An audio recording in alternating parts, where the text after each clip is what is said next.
Please welcome him.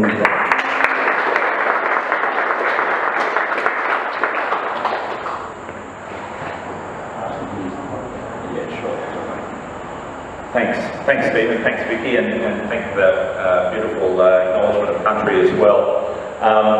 You may not get you may get my best guess when the election will be, but unfortunately the Prime Minister doesn't consult me on such things, so it's just purely a guesswork at this point.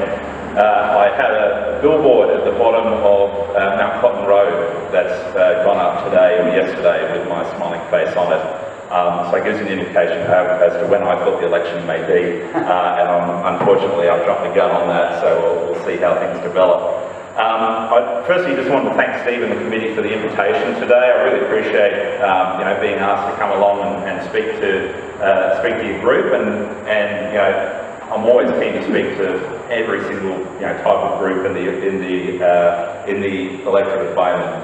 I realise that my side of politics probably isn't everyone's cup of tea here. I realise that we're not going to see eye to eye on every single issue, but I certainly appreciate the opportunity to be heard, and I look forward to the opportunity to hearing from you guys. I only live just up the road here, always keen to come down and have a listen, and if it's alright with you, Steve, I'd like to stick around at the end of the meeting and hear the full litany of updates from different groups as well, because I think that's important. So just introducing myself firstly, my name's Henry Pike. As Steve mentioned, I've been selected by the Liberal National Party to be their candidate at the federal election for the seat of Bowman, which is quite a unique seat across Australia. I think it's the only seat in Australia that has the exact same boundaries as a local government area. So it is the whole of Redland City, and it makes it very nice and neat in terms of the having to deal with the different levels of government. As Steve alluded to, the election is probably likely in May, but it may be earlier than that. But the 21st of May is the last possible date, unless the Prime Minister wants to do a half-Senate election, which would be quite unusual. So it's definitely going to be the first half of this year. As I mentioned, I live up the road here in Ormiston. My wife Kate and I are raising two little ones. We've got Laura 5 and Christian has just turned 2. Like many Redland families at the moment, we were eagerly awaiting the start of prep in a few, next week, which is now going to have to be extended to early February. So, very excited about Laura starting school. Very similar to a lot of Redland families, we moved out here because we loved the Redlands, we love the unique environment out here. I wanted to get by a place that had a bit of character to it, not just an inner city block. I love the fact that at my kids' daycare the other day, a koala came down the tree, and they all got to experience that. What a great experience for the young ones to have, and that's not an experience you're going to get in any other place other than the Redlands, unless you're way out the bush somewhere. So what I want to sort of express to you is that I am someone who lives in the Redlands because I love the unique environment out here. I love the lifestyle we have out here. I love getting out on the bay. I've got a great level of respect for our environment out here, and I certainly see that as a key fundamental piece of our livability. Yes, it is more affordable out here than comparable local government areas. There are great education opportunities. There are a lot of things that make this great, but our unique environment is certainly a major piece of that. And I'm very passionate about getting better outcomes out here. So the main concern that I hear from people as I move door to door is that we have a massive lack of infrastructure out here compared to the massive population growth we've had. It's completely outstripped it. We've had massive growth here and no real investment from the different levels of government in our infrastructure to keep pace with that. And I know that a lot of you are passionate about the pace of development out here, but certainly there's a lot of people who have concern about that as I move door to door, but also a lot of people have concern too. Similar issue goes hand in hand with the lack of infrastructure investment, and that to me is my core local issue, and that's what's made me passionate and made me want to put my hand up to try to get a fair share, even more than a fair share if I can, of investment here in the Redlands, particularly in that infrastructure. And also maintaining that livability as well that I mentioned. My professional background, I've worked for a number of different industry associations. I've been a policy advisor and worked for the property sector, I've worked for the Farmers Federation, I've worked for the automobile sector. I've been a conduit between industry and government to try to get better outcomes, and my speciality is tax. And if I start talking about tax, I see people start to nod off in the crowd, so I try to avoid that topic where I can. But what I'm passionate about is trying to create a more prosperous Australia as well, and that's what's really gotten me motivated to put my hand up as well, not just to represent this community, but to try to get Australia further ahead and try to get Australian families at a point where they're getting ahead and not just getting by. So I'm very much a small government man, very much keen on lower taxes and a thriving economy, and that's what's motivated my involvement in the LNP and trying to get involved in government. So the dual motivations behind me running are, I want to create a more prosperous and secure Australia, one that's going to be there, going to be better than what my kids to inherit in Australia, that's better than what I've been able to enjoy, which has been a fantastic Australia, mind you. But we want to make everything a little bit better for the next generation. I also want to increase the quality of life for Redlanders. Some of you may be aware I ran in the state election last year for the seat of Redlands, which is sort of the southern third of the Redlands, if you like. And I've gone knocked on 10,000 doors during that campaign. And it's quite an experience when you knock on that many doors and you talk to people who you wouldn't normally engage with during who wouldn't turn up to a meeting like this, for instance, or wouldn't turn up to a Chamber of Commerce meeting. These are people who are just minding their own business until I really interrupt them. And they tell me about the struggles they've had. I met a gentleman who'd lost 3 jobs in the previous 3 months that this is right as COVID was hitting us.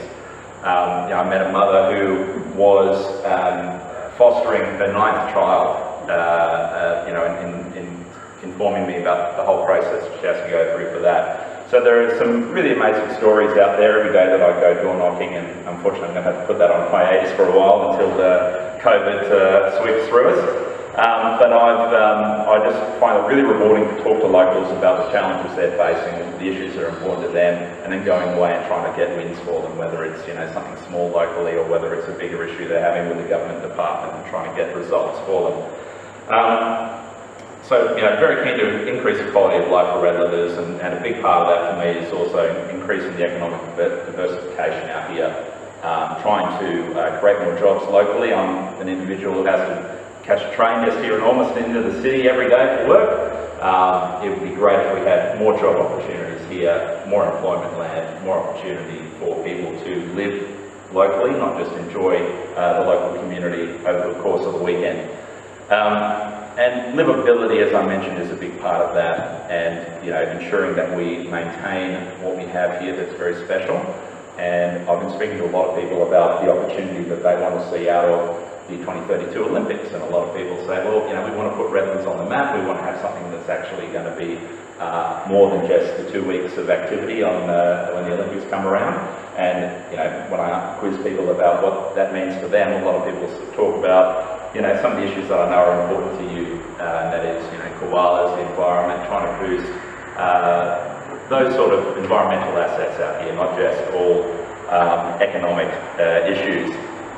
So at the moment I've been pre-selected for a few months now. I'm just doing, I'm knocking on a lot of doors. I'm doing what I call a bit of a listening tour, trying to get out as much as possible and meet with anyone who will listen to me or bend my ear about the issues that are affecting them. And I'm also working very hard behind the scenes to try to secure some election commitments for Bowman in the election, and as the clock winds down on that, I'll have more to say on the big ticket items that I'm hoping to be able to commit to. I know my predecessor has been the member here for 17 years. I know that Redlands 2030 and Mr. Lamming have had an interesting path, but I just wanted to, I suppose, without wishing to go too deeply into that, I just wanted to say that you will find my approach quite different to Andrew on a personal level. I am someone who is definitely a bull at a gate and a passionate man. I am very much, I like to listen, I like to go back and reflect on things, and I like to be quite consultative in the way I approach things. So, as I've said to Steve, my door's always open. If there's ever anything you want to send to me, on all my material is my personal mobile number. you won't find intermediaries between me and you. Just give me a call, and if I don't get back to you straight away, I will eventually get back to you, and we'll arrange a time to catch up, and definitely email through anything you want me to have a look at. I've still got some time, so I thought I'd just touch on the major issue, which has been the big touchstone matter that I know you guys have been dealing with, and it will continue to be so for several years, and that is Toondah. Through that extensive door knocking that I've talked to you about, I know the level of concern there is out there about it. There's also a level of support for it in the community, but I certainly appreciate that it's not some sort of trivial matter that people can just sort of ignore. It is a serious issue. It's one of the number one issues that's raised with me as I make my way around, and not just around Cleveland or the areas that are going to be directly affected, but as far afield as you can get from the epicentre of it.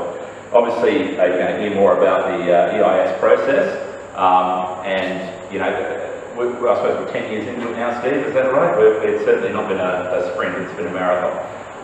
And it's a challenge for me as someone who's stepping forward with this sort of business end, if you like, of the approval process. And there are certain things I look back as I look through the history of it, and thank you, Residents 2030, for a lot of the information you've sent to me on the topic, and of course I've got briefings from the proponent of the project as well, and from council. But there are a lot of stages over the last 10 years that I could talk about, that I didn't agree with, or I agreed with, or there's the history of it, and we can write a whole book about that once it's all done. But the key thing for me as someone who's stepping up to the plate at the key point when things are actually going to start, moving pretty quickly, and we're going to have an EIS out, and we're going to have a community consultation, is that I don't want to be looking backwards. I want to be looking forwards from here. And what I want to do is just outline my approach as to how I want to handle this matter if elected in May. If it is May, if it's in March, then if elected in March. I think the key thing is ensuring the community has its voice heard. There's been several stages there. We can possibly argue that the community hasn't had its voice heard at different processes that the project's been through. And I don't feel it's my role, if I'm elected as a federal member, to be a cheerleader for or against the development. My role is simply to be a conduit between the community and the decision makers, and make sure that everything that the community says is fed back accurately and truthfully to the decision makers. And a key part of that is ensuring that the federal government's decisions aren't politicised. The department needs to make its assessment. It needs to be totally free of political involvement. They need to make their decision based on the evidence that's in front of them and the opinions of the community. So my commitment is that will be totally depoliticised, and I'll be making sure that that's the case. And the decisions based purely on the evidence and the strength of the arguments, not on what's politically expedient or convenient. The other factor to it is I want to fight for more investment in Redlands infrastructure. So I know that there's a significant level of infrastructure concern down there, and we just need to make sure we get more federal government money out here solving some of those problems that a lot of people raise with me. And then finally, and I think critically, maintain open dialogue with all sides. I don't want to close my door to one side of the argument. I'm there I see my role as there to try to get good outcomes for the community and try to make sure that that everyone's opinions are heard and valued. So my doors will always be open to Redlands 2030, to any of its members and any of its affiliated entities. But it's important to recognise that if elected, this development is going through a process, and it will have to conclude that process. And so, we are, as much as we can talk about the past history, it's now in a process, and it needs to conclude that. So I just want to make that clear that it's not like anyone can get elected and suddenly kibosh it. It needs to come to a natural conclusion one way or the other. So that's pretty much all I wanted to cover off. Steve, I don't know if you want me to field any questions or anything like that. Yeah.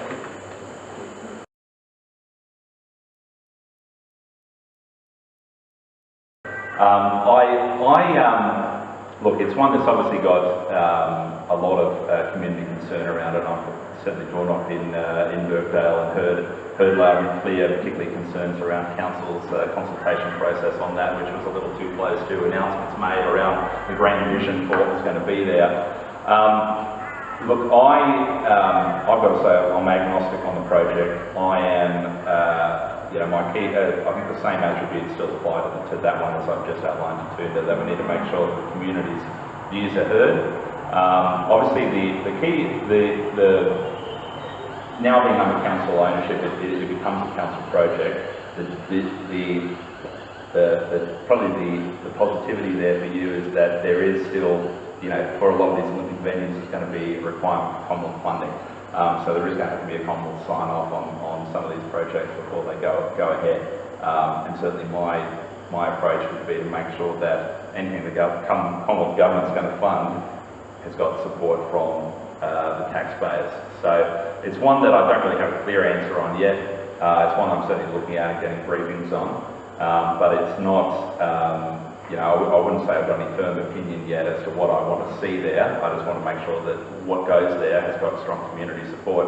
It is a very unique bit of land. There's a lot of history there. I've had Councillor Bishop take me down deep into, all the way down to where the creek is there. And it is a fascinating block. And it's certainly a once-in-a-generation sort of opportunity for the community to build something quite special there.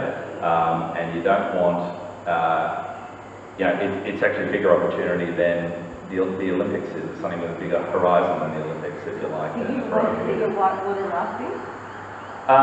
Look, I want to see Redlands have an Olympic venue, and I'm not sure of what the dynamics are around ensuring that that has to go there or it could go somewhere else. I'm not